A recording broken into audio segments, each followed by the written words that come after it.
My name is Margaret Wells. I'm 64 years old. And after 37 years working as a senior administrative coordinator at Hartfield Insurance, I thought I'd seen every kind of workplace drama imaginable. I was wrong. It started 3 weeks ago on a Tuesday morning that began like any other. I arrived at the office at 7:30 sharp, just as I had every day for nearly 4 decades, carrying my thermal coffee mug and the leather briefcase my late husband had given me on my first day at Hartfield. The morning light filtered through the tall windows of our downtown office building, casting familiar shadows across the maze of cubicles and corner offices that had become my second home. I settled into my desk, powered up my computer, and reached for the quarterly budget reports I'd been meticulously preparing for the past 2 weeks. These weren't just any reports. They were critical documents that would determine departmental funding for the next fiscal year, complete with detailed cost analyses, projected expenses, and recommendations I'd spent countless hours researching and formatting. But when I opened the manila folder, my heart nearly stopped. Every single page was completely blank. Not partially erased, not faded, not smudged. Completely, pristinely blank, as if someone had taken fresh printer paper and carefully placed it in the exact same order as my original documents. The paper felt right, looked right, even had the same slight coffee ring stain on the 3rd page where I'd accidentally set my mug down the previous Friday. But every number, every carefully crafted sentence, every chart and graph I'd labored over, gone. If you enjoy dramatic life stories like this one, smash that like button and subscribe. Tell us where you're watching from. I sat there staring at those blank pages, my mind racing through possibilities. Had I somehow grabbed the wrong folder? Had there been a printer malfunction I wasn't aware of? But deep down, a cold certainty was settling in my stomach. This wasn't an accident. "Margaret, you look like you've seen a ghost," came a voice from behind me. I turned to see Derek Castellano approaching my desk with that concerned expression he'd perfected over the years. Derek had been my cubicle neighbor for the past 8 years, ever since he'd transferred from the Portland branch. At 42, he was young enough to be my son, with perfectly styled dark hair and an eagerness to help that had initially endeared him to everyone in the office, myself included. "Derek, this is the strangest thing," I said, gesturing to the open folder. "My quarterly reports, they're all blank, every single page." He leaned over my shoulder, and I caught a whiff of his expensive cologne, the same brand he'd worn since I'd known him. "Wow, that is weird. Are you sure those are the right documents?" "Positive." "Look, there's even the coffee stain from last Friday right here on page 3. But everything else is just gone." Derek scratched his head, a gesture I'd seen him make countless times when he was thinking. "Maybe it's some kind of computer glitch? You know how unreliable the network printers can be. Remember last month when half the office's documents printed out as gibberish?" I wanted to believe him. I really did. Derek had always been helpful, often staying late to assist with complex projects or covering my desk when I needed to leave early for doctor's appointments. He'd even brought me soup last winter when I'd come down with that terrible flu that kept me home for a week. "I suppose that's possible," I said slowly, though something nagged at me. "I'll have to recreate everything from my backup files." "I'm sure that's all it is," Derek said, placing a reassuring hand on my shoulder. "Technology, right? Can't live with it, can't live without it." The rest of that day passed in a blur of frustration as I worked to recreate weeks of careful analysis. I called my daughter Sarah Wells Martinez that evening, needing to vent to someone who would understand. "Mom, that sounds incredibly frustrating," Sarah said, and I could hear her moving around her kitchen, probably preparing dinner for her family. At 38, Sarah had inherited my methodical nature, and my tendency to see problems through to their logical solutions. She worked as a project manager for a construction company, so she understood the importance of detailed documentation.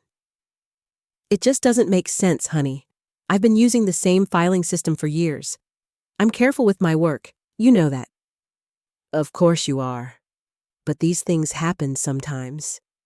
Remember when I lost that entire project proposal last year because of a server crash? Sometimes technology just fails us at the worst possible moments."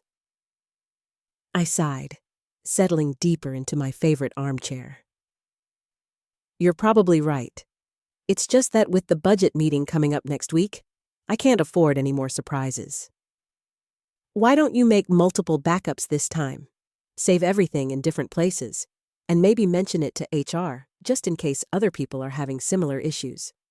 That seemed like sound advice, so the next morning I made sure to save my recreated work in multiple locations: my computer, a flash drive, and even printed hard copies that I locked in my desk drawer. I was taking no chances, but 3 days later, it happened again. This time, it was the employee evaluation forms I'd completed for my entire department. 15 detailed assessments that had taken me hours to complete. Once again, every page was blank, except for the header information and my signature at the bottom. "This is definitely not a coincidence," I told my longtime friend Patricia Hendricks over lunch at our usual spot, Romano's Deli. Patricia and I had known each other for 23 years, ever since we'd met at a community college business course we'd both taken to advance our careers. She worked as an office manager for a law firm across town, and her sharp eyes and practical wisdom had helped me navigate countless workplace challenges over the years. Patricia paused mid-bite of her turkey sandwich, her gray eyebrows rising. "Wait, this happened before?" "Last week, my quarterly budget reports. Every single page, completely blank." "Margaret, that's not a computer glitch. Someone is messing with your documents." The words hit me like a physical blow, even though I'd been thinking the same thing. Hearing Patricia say it out loud made it real, undeniable. "But who would do such a thing? And why?" Patricia leaned forward, lowering her voice. "Think about it. Who has access to your desk? Who knows your filing system? Who would benefit from making you look incompetent or unreliable?" I thought about my coworkers, people I'd worked alongside for years, shared birthday cakes with, celebrated promotions, and commiserated over difficult clients. The idea that one of them might be deliberately sabotaging me felt surreal. "I don't know, Patricia. Everyone in the office seems to get along well. We're like a family." "Honey, sometimes the people closest to us are the ones capable of the deepest betrayal. You need to start paying attention, really watching what's happening around you." This kind of thing doesn't happen by accident, and it certainly doesn't happen twice by accident. That evening, I shared Patricia's theory with Sarah during our weekly phone call. "Oh, Mom, that's horrible," Sarah said, and I could hear the anger in her voice. "Who would do something so petty and cruel?" "I don't know, but Patricia thinks I need to start investigating." "The problem is, I don't even know where to begin." "Well, you could start by figuring out who has access to your workspace. Does everyone in the office have keys to your desk? Are there security cameras?" "The cleaning crew has master keys, and Derek sometimes organizes my papers when I'm out sick, but he's always been so helpful." I trailed off, a terrible thought beginning to form. Derek, always so helpful, always so concerned, always right there when something went wrong. He'd been the first person to notice my distress both times, almost as if he'd been watching for my reaction. "Mom, you still there?" "Yes, I'm here. I'm just thinking." "About Derek?" Sometimes my daughter's perceptiveness amazed me. "Maybe. I don't want to believe it, but he's the only person who regularly accesses my desk area." Trust your instincts, Mom. If something feels off, it probably is. Over the next few days, I began to observe Derek more carefully. I noticed how he always seemed to arrive at the office earlier than necessary, often lingering near my desk before I arrived. I saw how his eyes would dart to my workspace whenever he thought I wasn't looking. Most telling of all, I realized that both incidents had occurred after Derek had offered to help organize my files while I was away from my desk. And that's when the pattern snapped into place. The fluorescent lights in the office hummed with their usual monotonous buzz as I sat at my desk Thursday morning, pretending to review the quarterly reports while actually watching Derek from the corner of my eye. He moved through the office with his characteristic efficiency, greeting Patricia with his usual warm smile, checking his email, organizing the supply closet with meticulous care. Everything appeared normal, yet I felt like I was seeing him through a completely different lens now. My hands trembled slightly as I opened my desk drawer to retrieve a pen, and I realized how much this situation was affecting me. The familiar weight of paranoia settled on my shoulders like a heavy coat. Every rustle of paper, every footstep near my desk, every casual glance from Derek made my pulse quicken. Patricia appeared at my cubicle around 10:30. Her reading glasses perched on the end of her nose as she held a stack of invoices. "How are you holding up, dear?" she asked quietly, setting the papers on my desk. "You look tired." "I didn't sleep well," I admitted, rubbing my temples where a headache was beginning to form. "I keep thinking about what you said, about watching people more carefully." "It's exhausting, Patricia. I've never had to second-guess everyone around me before." Patricia pulled up the extra chair that lived beside my desk, settling herself with the careful movements of someone who'd learned to be mindful of creaking joints. The office around us buzzed with the ordinary sounds of productivity: keyboards clicking, phones ringing, the distant hum of the copy machine. It all seemed so normal, so peaceful, yet underneath it all, I felt a current of unease that I couldn't shake. "I know it's hard," Patricia said, her voice gentle but firm. "But you need to protect yourself. Have you noticed anything unusual since we talked?" I glanced around the office to make sure we weren't being overheard, then leaned closer to Patricia. "Derek's been hovering more than usual. Yesterday afternoon, he offered to help me reorganize my filing system again. He said he noticed it looked disheveled and wanted to help me get back on track." Patricia's eyebrows rose. "And what did you tell him?" "I thanked him, but said I wanted to handle it myself." "You should have seen his face, Patricia."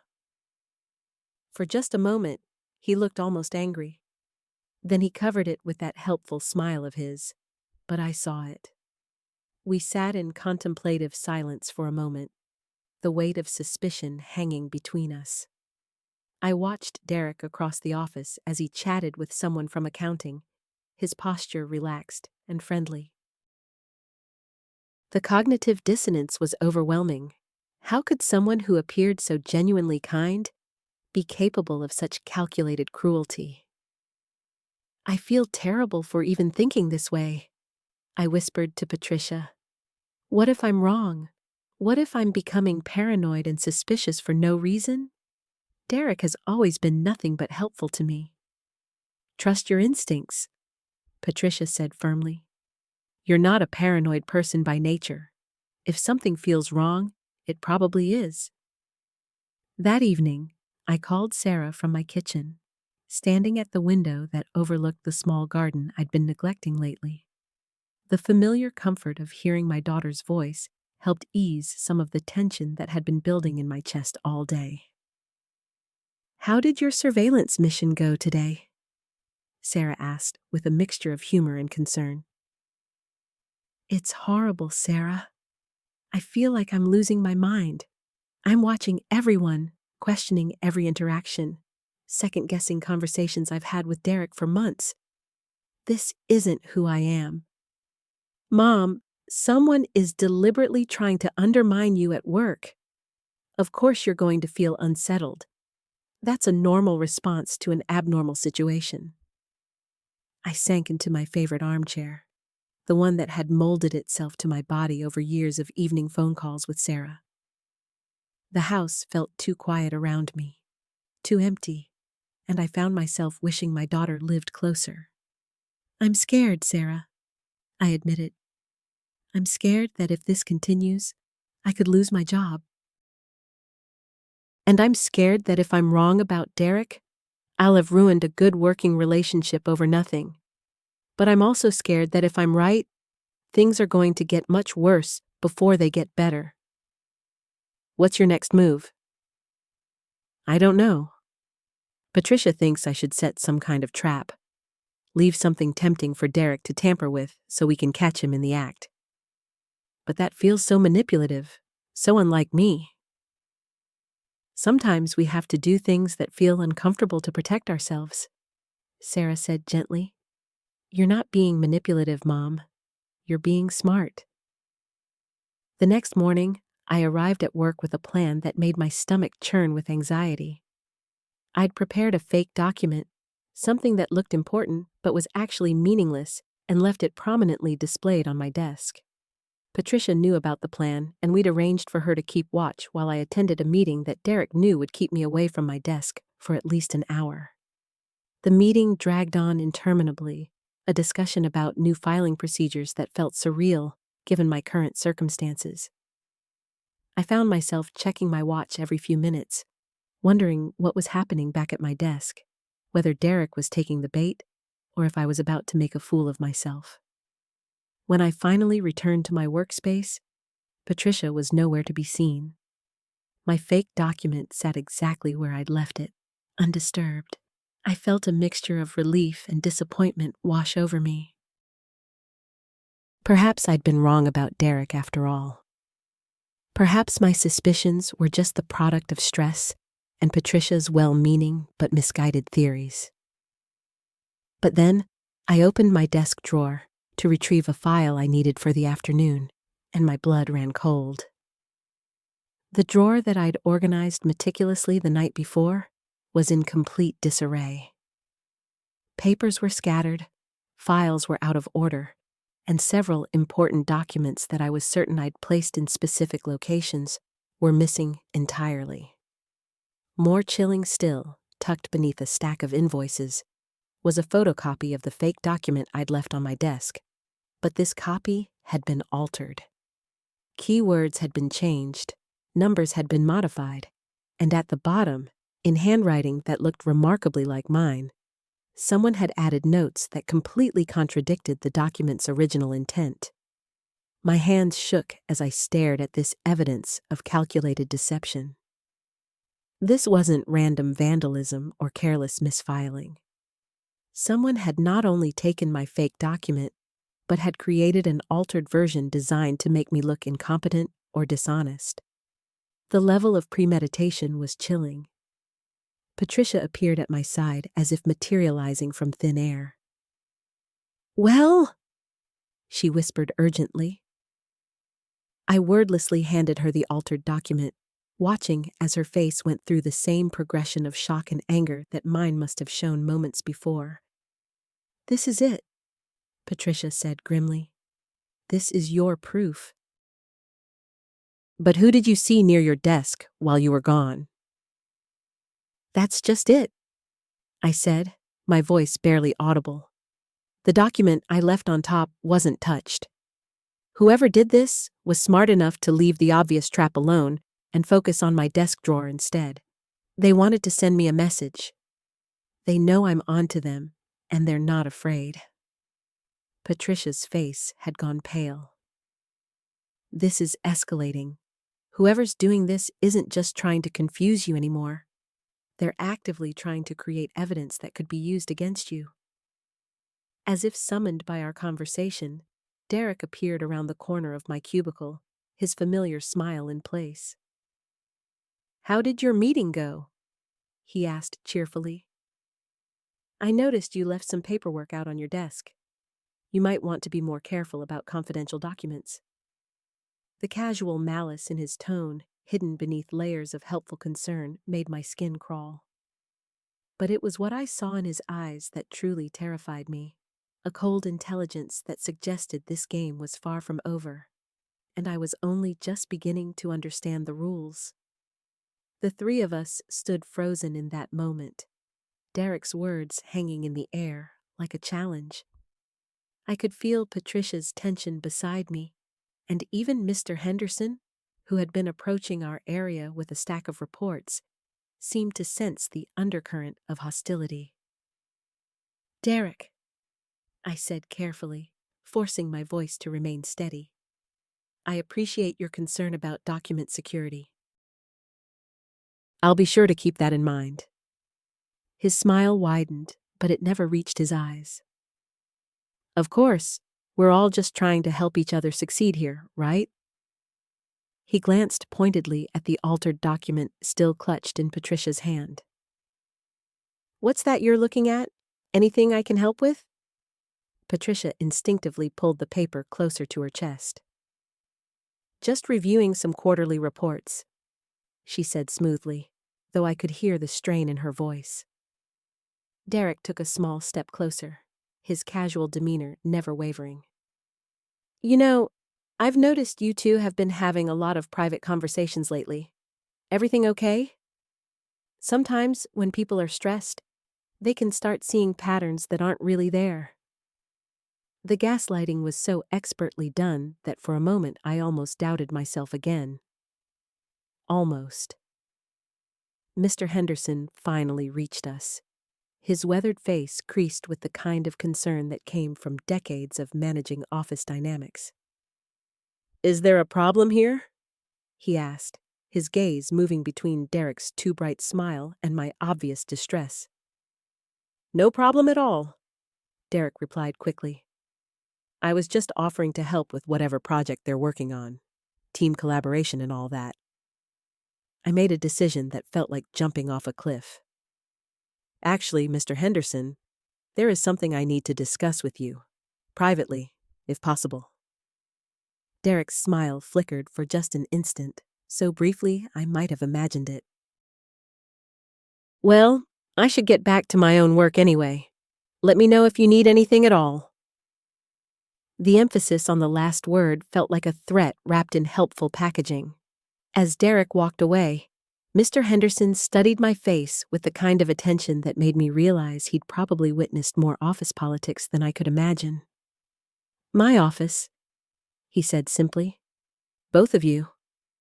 Patricia and I followed him across the floor, past Derek's cubicle where he sat typing with deliberate casualness, his posture screaming that he was listening to every footstep we made. Once Mr. Henderson's door closed behind us, I felt like I could breathe again for the first time in weeks. "Sit," Mr. Henderson said, settling behind his desk with a heavy sigh. "Now, what's really going on? And don't give me any corporate speak. I've been managing people for 30 years, and I know when something's wrong." I looked at Patricia, who nodded encouragingly, then took a deep breath. "I think someone has been deliberately tampering with my work documents, replacing completed reports with blank pages, moving files, creating altered versions of my work." Mr. Henderson's expression didn't change, but his eyes sharpened. "That's a serious accusation. What evidence do you have?"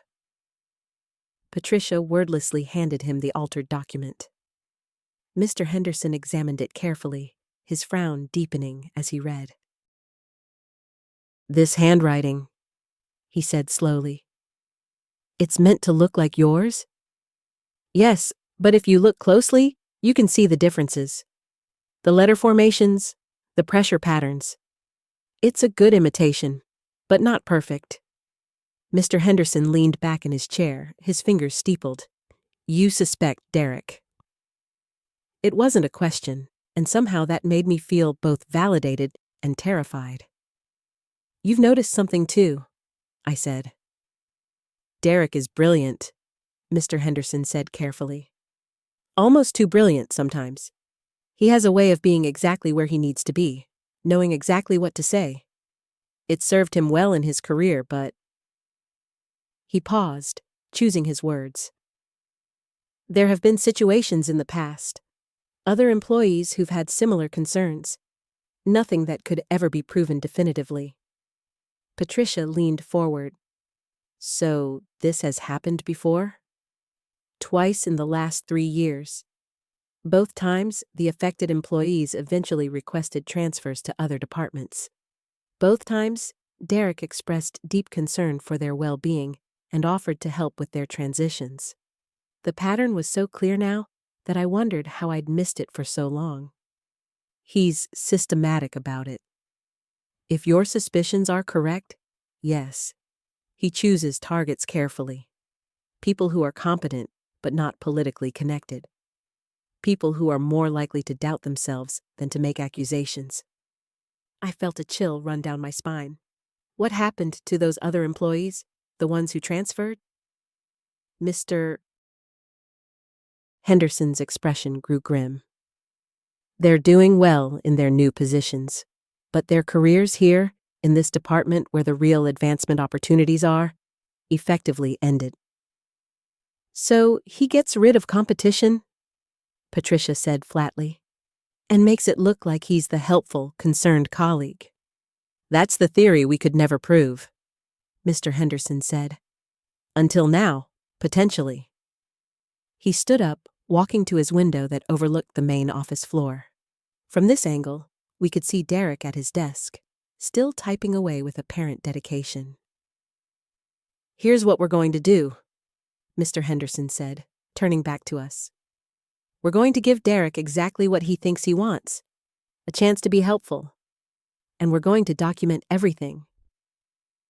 What do you mean? I asked, though something in his tone told me I wasn't going to like the answer. We're going to set a trap, a real one this time. And you're going to be the bait.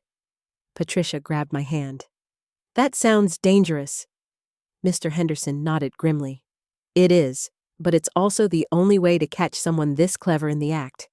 The question is, are you willing to take the risk? I looked out at Derek, still playing the role of the dedicated employee, and thought about the other people who'd been driven from their positions by his calculated cruelty. The fear in my stomach was real, but so was the anger that had been building for weeks. What did you have in mind? I asked. Mr. Henderson smiled, but there was something almost predatory in the expression. Derek's weakness is his need to be seen as helpful. So we're going to give him the perfect opportunity to help. And this time, we'll be watching everything. As he began to outline his plan, I realized that the real game was just beginning, and the stakes were higher than I'd ever imagined. The plan Mr. Henderson outlined was elegantly simple and terrifyingly risky. We would create a fake project, something important enough to matter, but contained enough that Derek's sabotage wouldn't cause real damage to the company. I would be given exclusive responsibility for a fictitious client proposal, complete with artificial deadlines and staged urgency. The beauty of it, Mr. Henderson explained, leaning back in his chair, is that Derek won't be able to resist. A high-profile project that could make or break someone's career? It's exactly the kind of opportunity he's been waiting for. Patricia squeezed my hand tighter. But what if something goes wrong? What if he figures out it's a setup? Then we'll have learned something valuable about how he operates, Mr. Henderson said. But I don't think he will. His past behavior suggests he's gotten overconfident. I stared out the window again, watching Derek chat pleasantly with another coworker. The casual normalcy of it made my skin crawl. How long do we give him? 2 weeks. That's enough time for him to establish a pattern we can document, but not so long that you'll be driven to exhaustion. Mr. Henderson pulled out a thick folder. This will be your project file. Guard it carefully, make a show of how important it is, and keep detailed notes of every interaction you have regarding it. The folder felt heavy in my hands, weighted with more than just paper. What about the cameras you mentioned? Already being installed in discreet locations, Derek won't know he's being watched, but every move he makes near your workspace will be recorded. Mr. Henderson's expression grew serious. But Sarah, I need you to understand something. This isn't just about catching Derek anymore. If we're right about what he's been doing, this behavior represents a serious breach of trust that goes to the heart of how this company operates. Patricia leaned forward. What does that mean exactly? It means if we catch him, this won't be a simple reprimand. This will be termination, possible legal action, and definitely a permanent mark on his professional record. The weight of that settled over me. Despite everything Derek had put me through, the idea of destroying someone's career felt enormous. Are you sure there's no other way? Mr. Henderson's voice grew gentle but firm. Sarah, this man has systematically tormented you and at least 2 other employees. He's cost this company productivity, damaged morale, and created a hostile work environment. If we don't stop him now, he'll just find another target. He's right, Patricia said quietly. I've been watching you for weeks, seeing how this has affected you. You've barely been sleeping, you second-guess every decision. And yesterday, I caught you checking the same document 5 times because you were so afraid it might be blank. The truth of her words hit me hard. I had been changing, becoming someone fearful and uncertain. You're right. I never thought I'd be the kind of person who sets traps for coworkers. You're not setting a trap, Mr. Henderson corrected. You're creating an opportunity for Derek to reveal his true nature.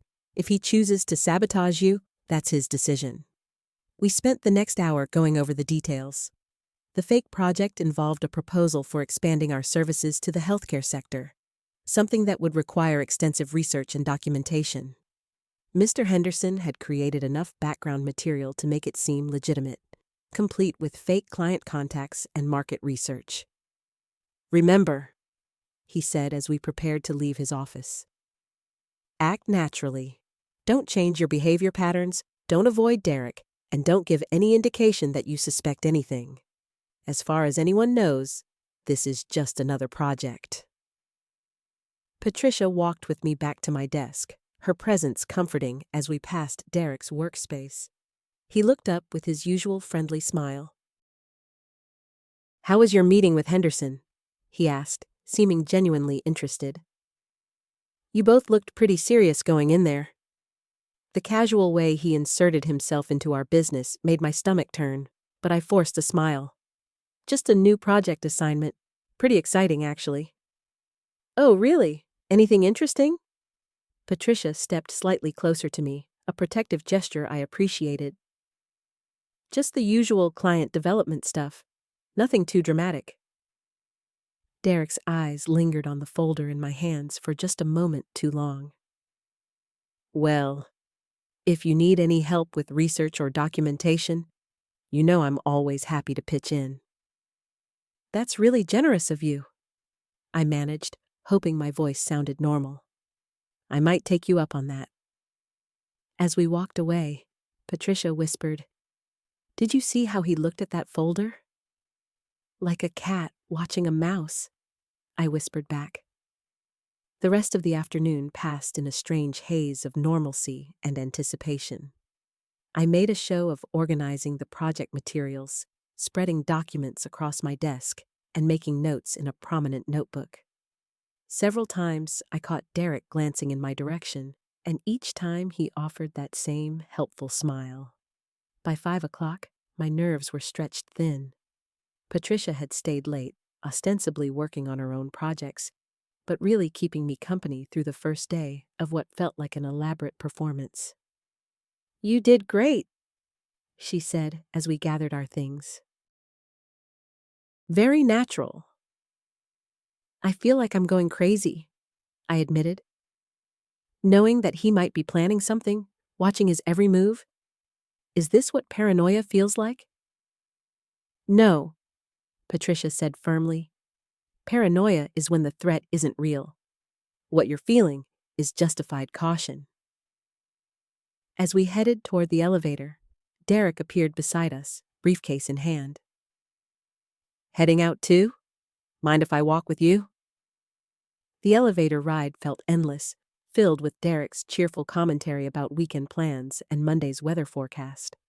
Normal conversation that felt sinister under the circumstances. Have a great weekend, Sarah, he said as we reached the parking garage. Don't work too hard on that new project. After he walked away, Patricia and I stood in silence for a moment. 2 weeks of this, I said finally. 2 weeks, she agreed. But Sarah, I have a feeling it won't take that long. Something about the way he looked at you in that elevator. I think he's already planning his next move. Patricia's prediction proved accurate sooner than either of us expected. When I arrived at the office Monday morning, I found Derek already at his desk, unusually early for someone who typically strolled in just before 9. Morning, Sarah, he called out with that same bright smile. You're here early, eager to dive into that new project? You know how it is, I replied, settling at my desk and making a deliberate show of checking the folder Henderson had given me. Big opportunities require extra effort. I spent the morning implementing our strategy, carefully documenting everything in duplicate and storing copies in my locked drawer. The original Henderson folder stayed prominently displayed on my desk, exactly as we'd planned. Every time I glanced up, Derek seemed to be watching, though he always looked away quickly when our eyes met. Around 11, Henderson appeared at my cubicle. Sarah, could you bring those initial assessments to my office? I'd like to review them before lunch. Of course, I said, gathering the folder with exaggerated care. As we walked toward his office, I could practically feel Derek's attention burning into my back. Henderson had fully embraced his role in our plan. During our meeting, he spoke in slightly louder tones than usual, ensuring his voice carried through the partially open door. These market analyses are crucial for the client presentation, he said clearly. I need you to refine these projections over the next few days. The documentation has to be perfect.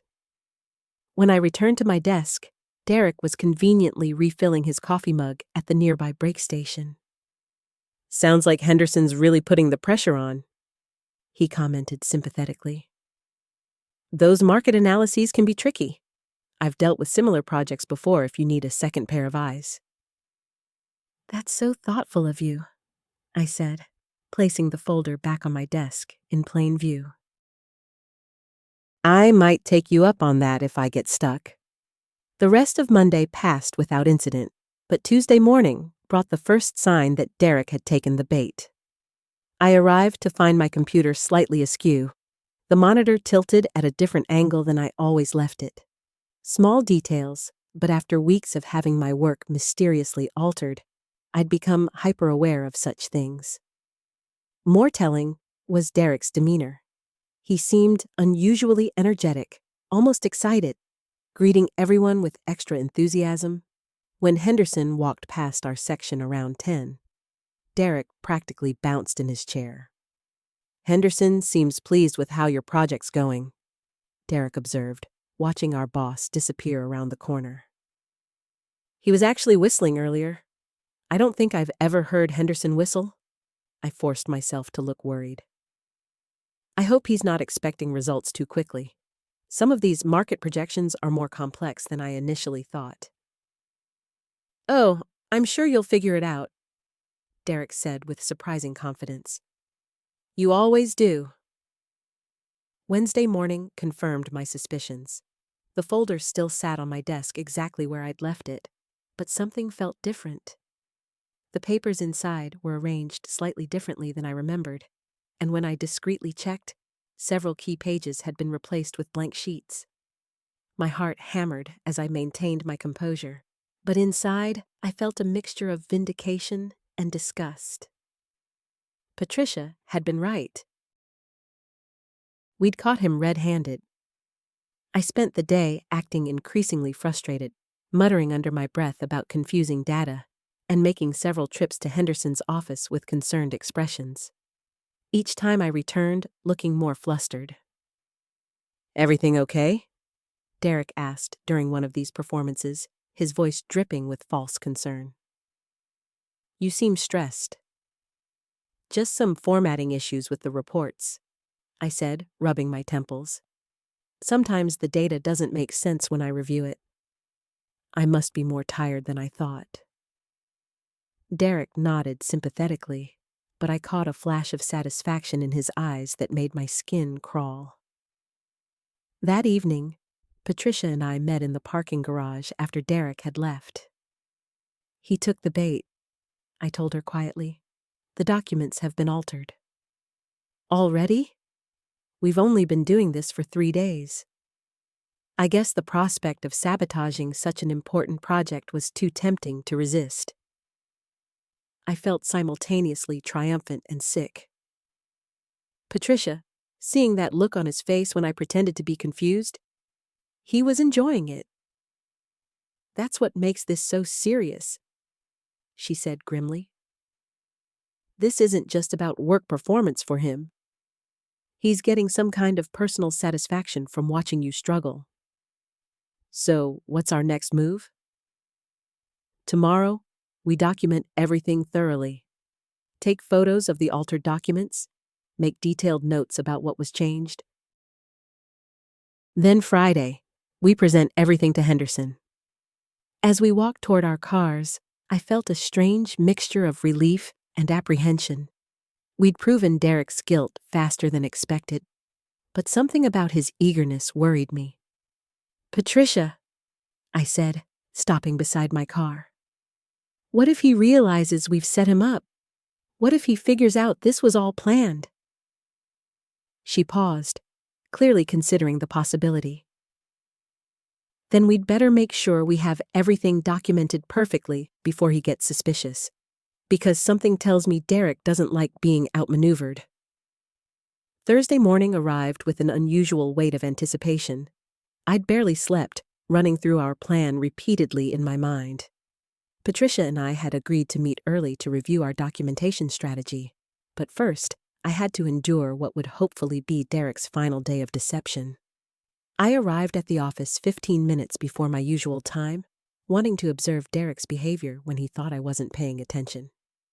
He was already at his desk, typing with unusual intensity for someone who typically eased into his morning routine. "You're here early?" he said when he noticed me settling in. "Couldn't sleep," I replied honestly. "Still trying to make sense of those report discrepancies. I'm wondering if I should ask Henderson for an extension." Derek's fingers paused over his keyboard for just a moment. "An extension? That seems drastic." "Maybe you're overthinking it." "Maybe?" I pulled out the doctored folder and made a show of flipping through it with growing frustration. "But look at this data! Half of it doesn't correlate with the source materials I remember reviewing." I watched Derek's face carefully as I spoke. There was something almost predatory in the way he observed my confusion, a slight tightening around his eyes that suggested he was savoring every moment of my apparent distress. "You know," Derek said, leaning back in his chair with practiced casualness, "I've noticed you seem pretty scattered lately. Maybe the pressure is getting to you more than you realize." The audacity of his statement left me momentarily speechless. Here was a man who had been systematically sabotaging my work, now suggesting that my competence was in question. "Scattered?" I repeated, keeping my voice level despite the anger building in my chest. "No offense intended," Derek said quickly, though his tone suggested otherwise. "It's just that you've been making more trips to Henderson's office, seeming frustrated, talking about data that doesn't make sense. From an outside perspective, it might look like you're struggling with the workload." I stared at him for a long moment, finally understanding the full scope of what he'd been doing. This wasn't just about replacing documents. He'd been carefully crafting a narrative that portrayed me as increasingly unreliable, setting up a situation where any complaints I might make would seem like deflection from my own inadequacies. "I appreciate your concern," I said finally, my voice steady despite the fury I felt. "But I think I can manage my own workload assessment." Derek shrugged. "Of course, just saying what I've observed." The morning dragged on with excruciating slowness. Every interaction with Derek felt loaded with subtext, every seemingly innocent comment now revealed as part of a larger pattern of manipulation. When Patricia finally appeared near my desk around 10:30, I felt a surge of relief. "How's the report coming along?" she asked, her voice carefully neutral. "Actually, I was hoping you could take a look at something," I said, standing up with the folder. "I'm having trouble with some of the data correlations." We walked toward the small conference room we'd used earlier in the week, Derek's eyes following our movement. Once the door was closed behind us, Patricia immediately pulled out her phone. "Start laying out the documents," she said quietly. "I'm going to photograph everything before we discuss what we've found." I spread the altered papers across the table, my hands shaking slightly as the full evidence of Derek's sabotage became visible. Page after page of blank sheets where crucial data should have been. Strategic gaps that would make any comprehensive analysis impossible. "Look at this pattern," I whispered, pointing to the missing sections. "He's not just randomly removing information. He's targeting specific types of data that would be hardest for me to reconstruct quickly." Patricia nodded grimly as she documented each altered page. "This isn't impulsive behavior. This is calculated, systematic sabotage.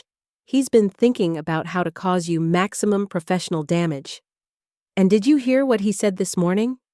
I recounted Derek's comments about my apparent decline in performance, watching Patricia's expression grow increasingly serious. "That's actually the most concerning part," she said, lowering her phone. "He's not just sabotaging your work. He's building a case against your competence.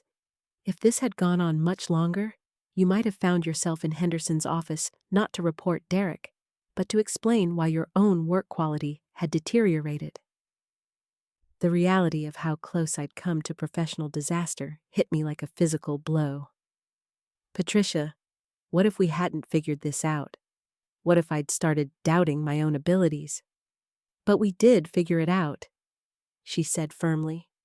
"And now we have everything we need to expose what he's been doing. The question is timing.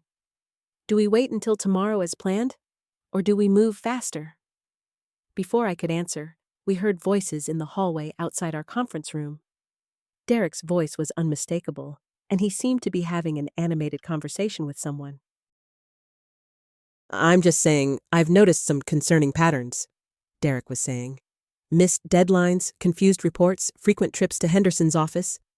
It might be worth keeping an eye on." Patricia and I exchanged horrified glances. Through the glass door, I could see Derek talking with Henderson himself, their conversation taking place directly outside our meeting room. "When did you first notice these issues?" Henderson was asking. "It's been building for a few weeks," Derek replied smoothly. "At first I thought it might be temporary stress, but the pattern seems to be getting worse." I wouldn't normally say anything, but given the importance of the quarterly reports, my blood ran cold as I realized what was happening. Derek had somehow sensed our investigation and was making a preemptive strike, positioning himself as the concerned colleague while painting me as the unstable employee. Patricia grabbed my arm, her grip tight with urgency. "We need to get out there," she whispered. "Right now, before this goes any further." But as I reached for the door handle, I hesitated. Walking out now would look like I'd been eavesdropping, potentially undermining our credibility. But staying silent meant allowing Derek to continue poisoning Henderson against me. "What do I do?" I whispered to Patricia, my hand frozen on the door handle as Derek's voice continued in the hallway, each word potentially destroying everything I'd worked to build in this company. Patricia made the decision for me. She stood up decisively and opened the conference room door, stepping into the hallway with me close behind. "Good afternoon, Henderson," Patricia said with professional composure. "I'm glad we ran into you. We were just about to schedule a meeting with you regarding some workplace concerns." Henderson looked surprised to see us emerge from the conference room, while Derek's face went through a series of micro-expressions that I'd learned to recognize over the past few weeks. First surprise, then calculation, then a carefully constructed mask of concern. "Oh, hello, Patricia," Henderson said. Derek was just sharing some observations about potential performance issues. "What kind of workplace concerns were you wanting to discuss?" I felt my throat tighten, but Patricia stepped smoothly into the conversation. "Actually, our concerns directly relate to what Derek was just discussing with you. We've uncovered some very troubling behavior that's been affecting work quality and employee morale." Derek's eyebrows rose in what appeared to be genuine confusion, though I now questioned whether anything about his expressions was genuine. What kind of behavior? If there's something affecting the team, I'd certainly want to know about it. The audacity of his performance was breathtaking. Here he was, having just spent several minutes undermining my reputation, now positioning himself as a concerned team member wanting to help resolve workplace issues. Henderson looked between the three of us with growing interest. "Perhaps we should continue this conversation in my office. It sounds like there might be more to discuss than I initially realized." "That would be perfect," Patricia said. "We have documentation that Henderson will want to review."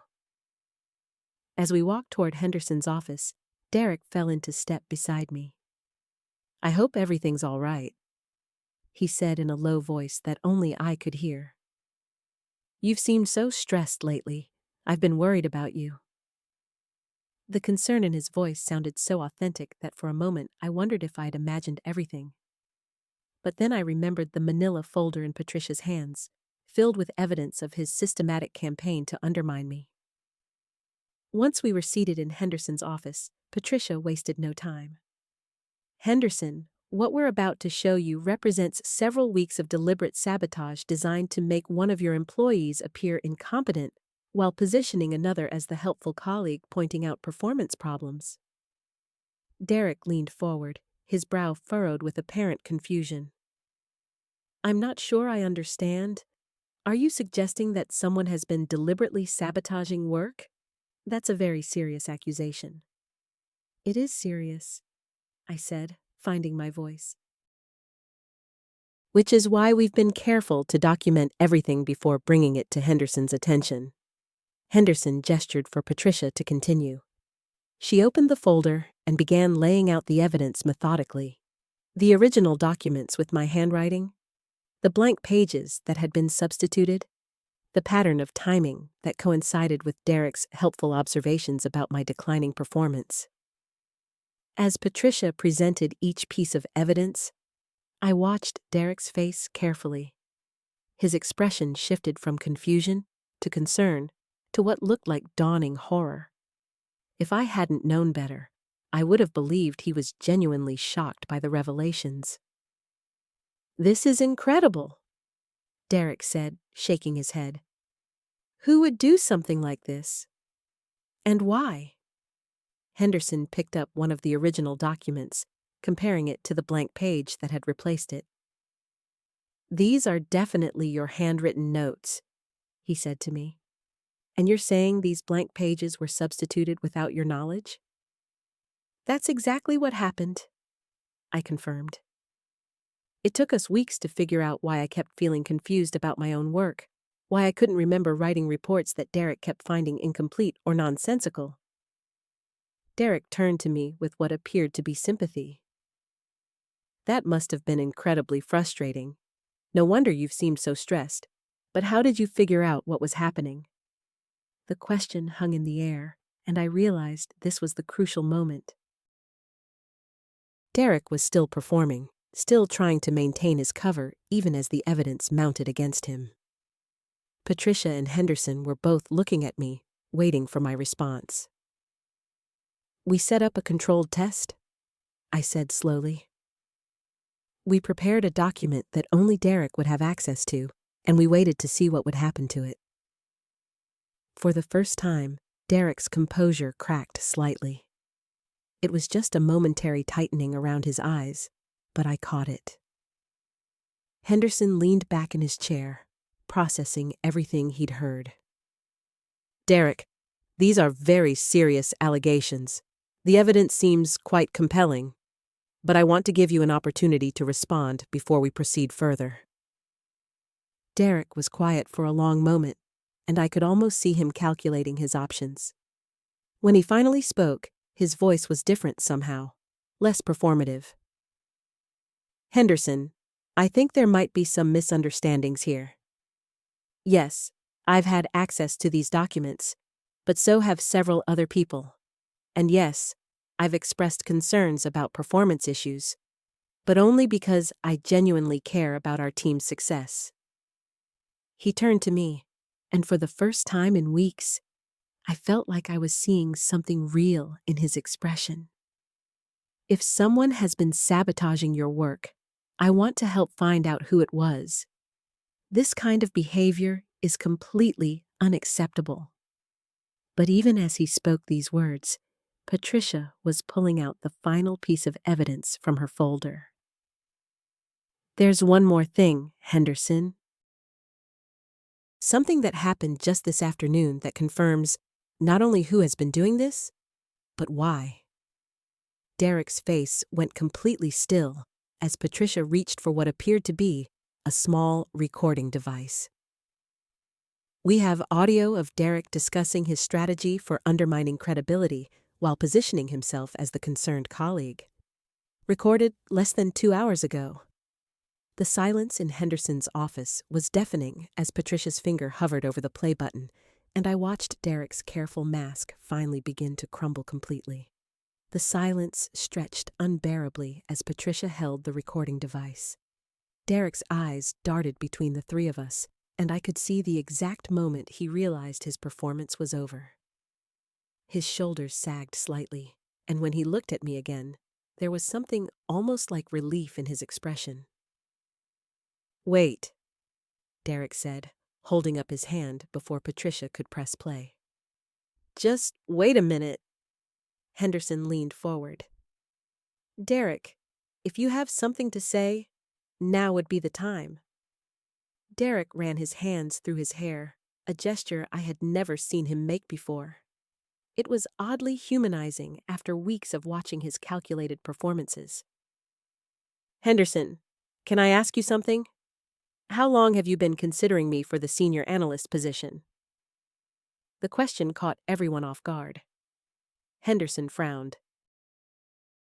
"I'm not sure that's relevant to the current discussion." "It is, though." Derek's voice was quiet now, stripped of its usual confident tone. "Because everything that's happened, everything I've done, it started when I overheard you and Patricia discussing candidates 3 months ago." Patricia set down the recording device, her expression shifting from righteous anger to something more complex. "Derek, what exactly are you saying?" "I'm saying that when I heard you mention that the position would likely go to someone with a proven track record of consistent, reliable work, and then heard you specifically mention how impressed you were with the quality and thoroughness of reports from this department, I knew you were talking about her." Derek nodded toward me, and I panicked. Henderson's frown deepened. "Panicked how?" Derek looked directly at me for the first time since we had entered the office. "I convinced myself that if your work became unreliable, if you started seeming confused and scattered, then maybe I would have a chance. I told myself it was just leveling the playing field." The admission hung in the air. I felt a strange mix of vindication and sadness. Derek, you didn't need to sabotage me. Your work has always been good. But not as good as yours, he said simply. And I've been here 2 years longer. Do you know how that feels? Watching someone newer produce better work, get more recognition, while you're just adequate? Patricia shook her head slowly. So you decided to gaslight a colleague instead of improving your own performance? I didn't think of it as gaslighting, Derek said, though his voice suggested he knew how weak that sounded.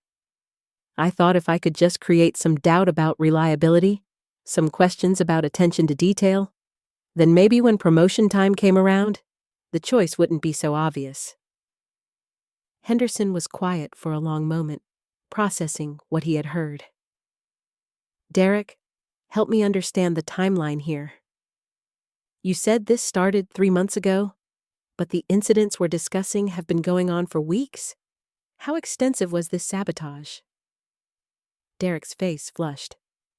It started small, just occasionally swapping out a page or two in documents I knew you would review. But when that didn't seem to create enough doubt, I started being more systematic about it. And then when she started seeming genuinely confused and stressed, I saw an opportunity to position myself as the concerned colleague who was noticing performance issues. The irony, Patricia said, her voice sharp, is that your behavior has shown exactly why you shouldn't be considered for promotion. This level of deception and manipulation demonstrates a fundamental lack of integrity. I know that now, Derek said quietly. But 3 months ago, I was just desperate. I've been passed over for promotions at 2 previous companies. I couldn't face it happening again. I found myself speaking before I had fully formed the thought. Derek, why didn't you just talk to Henderson about what you could do to strengthen your candidacy? Why was sabotage your first solution? Derek looked at me with an expression I couldn't quite read. Because asking for help feels like admitting you're not good enough. Sabotage felt like taking control. Henderson stood up from his chair and walked to the window, his back to the 3 of us. When he turned around, his expression was grave. Derek, I need you to understand something. The senior analyst position requires someone who can be trusted completely with sensitive information and complex projects. What you've described isn't just unethical, it's shown a level of poor judgment that would disqualify you from any promotion, regardless of your technical skills. I understand, Derek said. What happens now? Henderson looked at Patricia, then at me. Patricia, I assume that recording device contains additional evidence? Patricia nodded. A conversation where Derek explicitly discusses his strategy and expresses satisfaction at how confused and stressed he was making his target. Derek closed his eyes briefly. You don't need to play it. Everything Patricia said about my behavior is true. The question is whether you're going to fire me or if there's any way to move forward from this. The question hung in the air, and I realized that despite everything Derek had put me through, I felt an unexpected pang of sympathy for his desperation. But I also knew that the trust between us was completely shattered, and I wasn't sure how we could continue working together. Henderson sat back down, his expression thoughtful but stern. Derek, before I make any decisions about your employment, I need to know one thing. Is there anyone else in this company you've targeted with similar behavior? Derek was quiet for a long moment, his hands clasped tightly in his lap. When he finally spoke, his voice was barely above a whisper. No, just her. He looked at me briefly, then away. I know that probably doesn't make it better, but no, I haven't done this to anyone else. Henderson leaned forward in his chair. Why her specifically, Derek? You've worked with other colleagues who were equally qualified. What made you target her? Because she was the most obvious threat to my promotion, Derek said, his honesty brutal in its simplicity. She consistently produces excellent work. She's well liked, and she has that natural leadership quality that I've always struggled with. When I heard through the grapevine that she was being considered for the senior analyst position, I panicked. I felt a strange mix of validation and disgust. Validation because he was acknowledging my competence, disgust because that competence had made me a target. Patricia shifted in her chair, her expression still stern. Derek, what you're describing is essentially workplace bullying designed to damage someone's mental health and career prospects. Do you understand the severity of what you've done? I do now, Derek said. At the time, I was telling myself it was just competitive strategy. I convinced myself that if she couldn't handle a little confusion and pressure, maybe she wasn't right for the promotion anyway.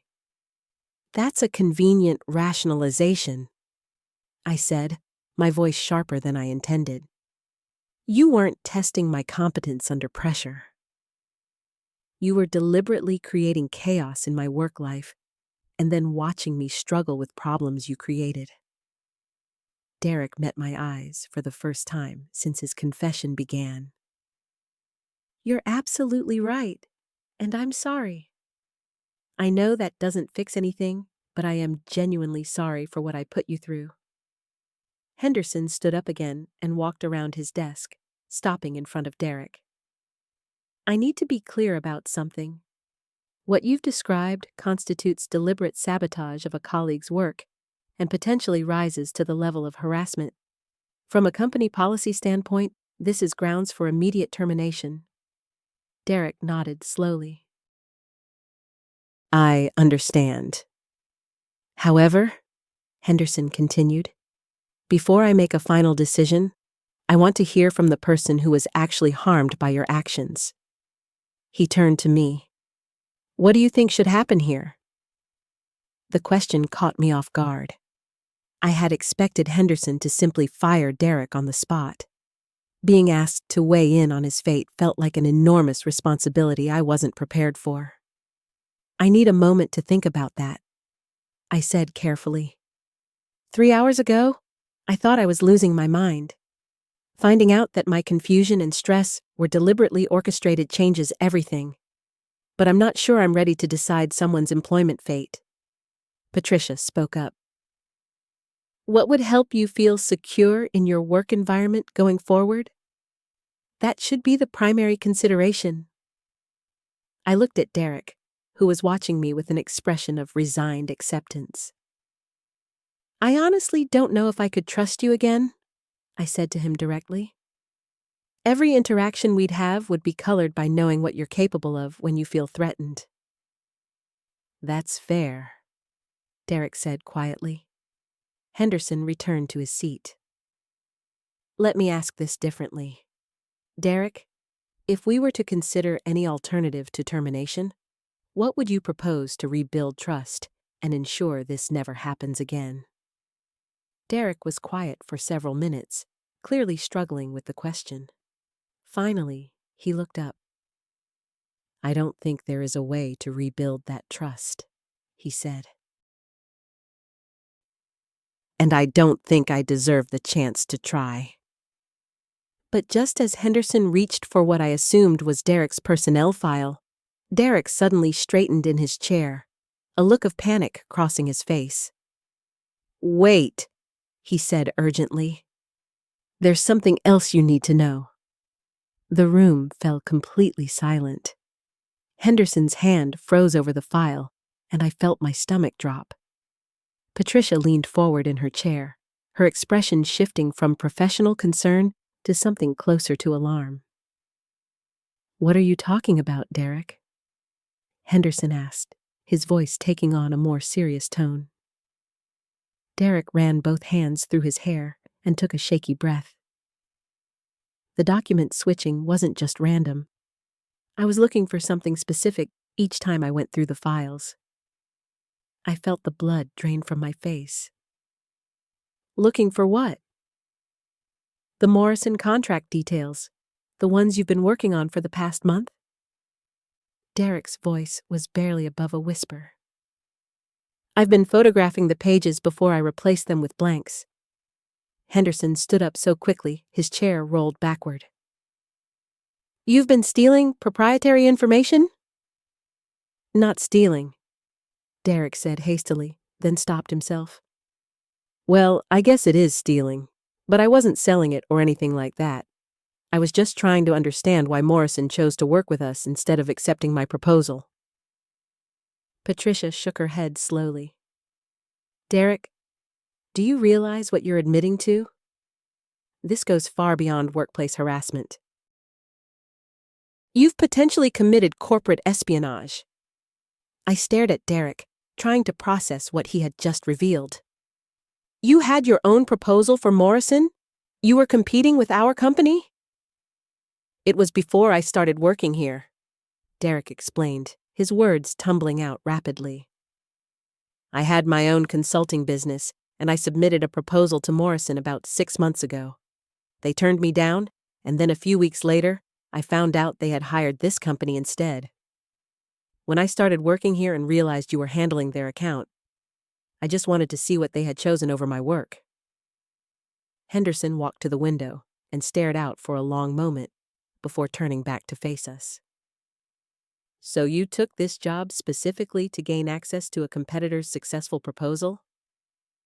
No, that's not how it happened, Derek said, looking increasingly desperate. I took this job because I needed work after my consulting business failed. Finding out about the Morrison connection was just coincidence. But once I knew, I couldn't let it go. I felt a mix of anger and something that might have been pity. So every time you made my documents disappear, you were photographing confidential client information? Derek nodded miserably. I told myself I was just satisfying my curiosity about what made their proposal better than mine, but I know how it looks. Patricia had been taking notes throughout Derek's confession, but now she set down her pen and looked directly at him. Derek, I need you to understand the legal implications of what you've just admitted. Corporate espionage charges could result in criminal prosecution, not just termination. I still have all the photos on my phone, Derek said quietly. I never shared them with anyone or used them for anything. I just looked at them. Henderson returned to his desk, but remained standing. That doesn't change the fact that you unlawfully accessed and copied confidential business information. And the method you used to access it constitutes a pattern of deliberate harassment of a coworker. I looked around the room at the 3 other people who now shared this complicated situation with me. 3 hours ago, I had been alone with my confusion and stress. Now I sat in a room where the truth had been revealed, but the consequences seemed to be spiraling far beyond what any of us had anticipated. I need to ask you something, Derek, I said, surprised by how calm my voice sounded. When you saw me struggling, when you watched me doubt myself and question my own competence, how did that make you feel? Derek was quiet for a long time. When he finally answered, his voice was thick with emotion. Terrible, absolutely terrible. But I couldn't figure out how to stop without admitting what I had done. So instead, you just kept making it worse. Yes. Henderson sat down heavily in his chair. I'm going to need to contact our legal department immediately. Derek, I'm suspending you without pay effective immediately, and I strongly suggest you retain an attorney. Derek nodded and started to stand up, but I found myself speaking before I had fully thought through what I wanted to say. Wait, I said. I want to understand something else.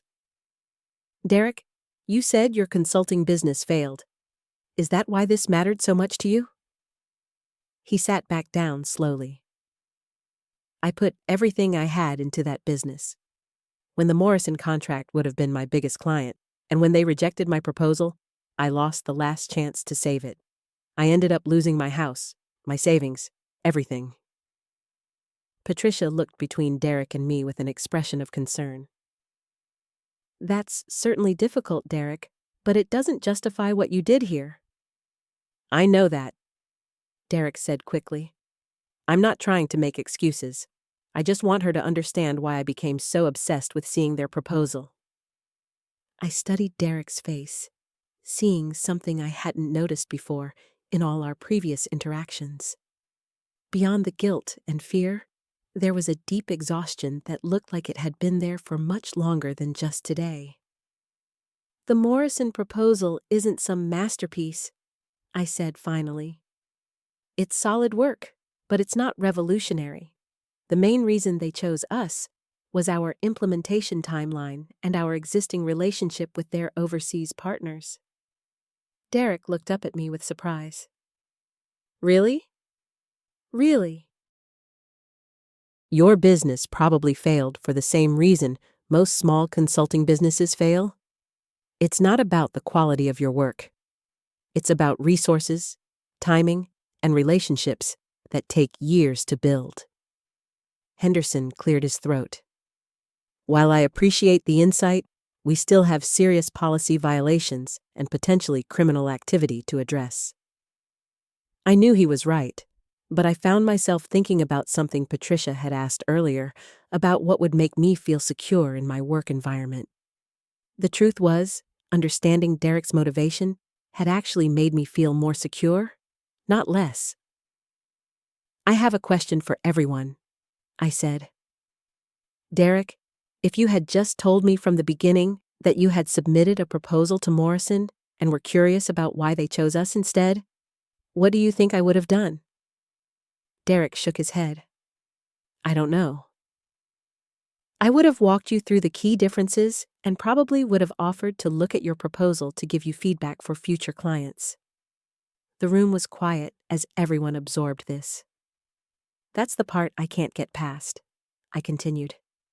You created this elaborate, harmful scheme to get information I probably would have shared with you if you had just asked. Patricia nodded slowly. That's often how these situations develop. The cover-up becomes more damaging than whatever someone was trying to hide in the first place. Henderson looked at his watch and then at Derek. Regardless of motivations or alternative scenarios, I still need to follow company policy and legal protocols. Derek, I need you to surrender your phone so our IT department can document the photos you mentioned, and then I need you to leave the premises. Derek reached into his pocket and placed his phone on Henderson's desk. I understand.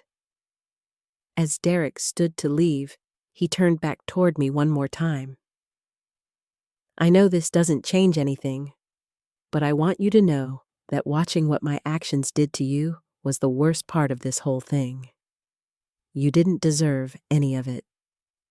I looked at him for a long moment, trying to sort through the complicated mix of emotions I felt. Derek, I hope you get the help you need to figure out better ways to handle disappointment and competition in the future. After Derek left, Henderson, Patricia, and I sat in the quiet office, each lost in our own thoughts about what had just transpired. Well, Patricia said finally, that was significantly more complicated than I expected when I walked in here this morning. Henderson was already reaching for his phone. I need to start making some calls. Legal, IT, and probably Morrison to let them know there may have been a breach of their confidential information. I realized that while Derek's confession had answered all my questions about the missing documents, it had also created a whole new set of concerns I hadn't anticipated. The story was far from over.